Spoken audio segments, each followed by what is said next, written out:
Good morning everyone. So welcome back na naman tayo mga idol sa ating YouTube channel, and magandang umaga sa lahat ng nanonood sa aking YouTube channel.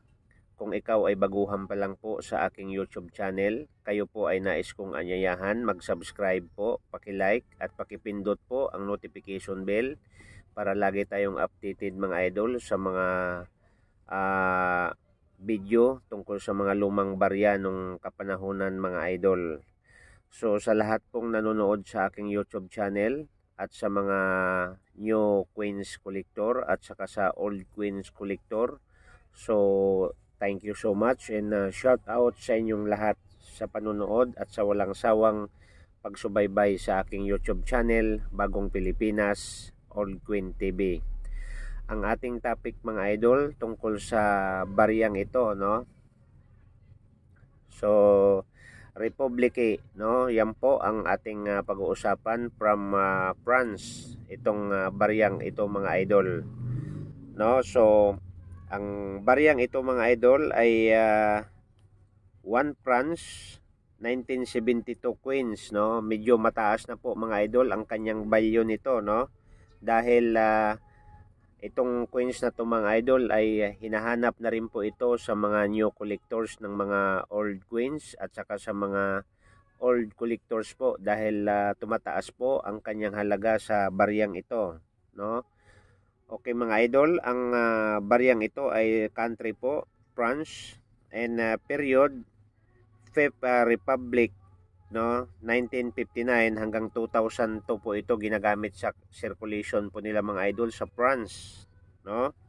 And denomination mga idol 1 France, year po 1972, and higit sa lahat composition po ay nickel, no? Yan po ang kanyang composition mga idol, and ang kanyang bigat po ay 6 grams at ang kanyang diameter ay 24 mm at ang kanyang thickness po ay 1.7 o 1.8 mm po, at ang kanyang mintage is 48,250,000 po ang mintage sa bariyang ito mga idol. Kailang mga idol, tingnan nyo maigi kasi ang bariyang ito mayroong error, no?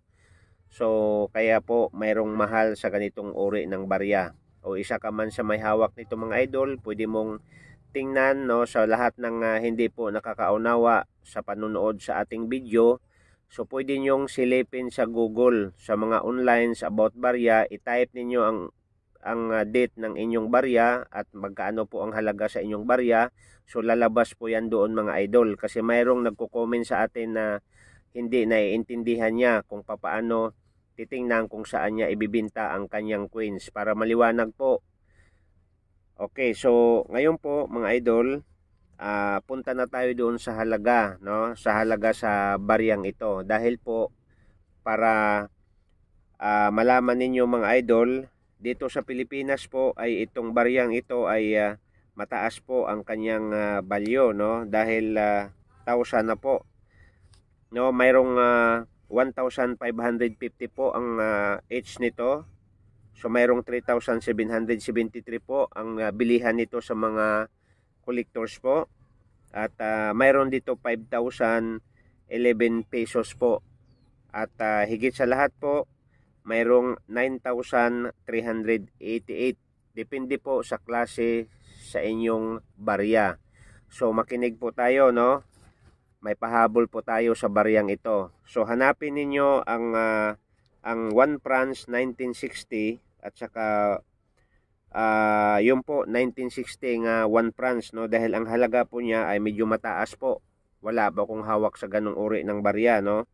So 59,748 po ang 1960 sa 1 France at 52,631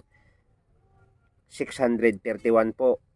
So ang hawak ko po dito ay 1 France 1972 po. Medyo mataas-taas na rin po, kay 9,000 ang pinaka high price niya.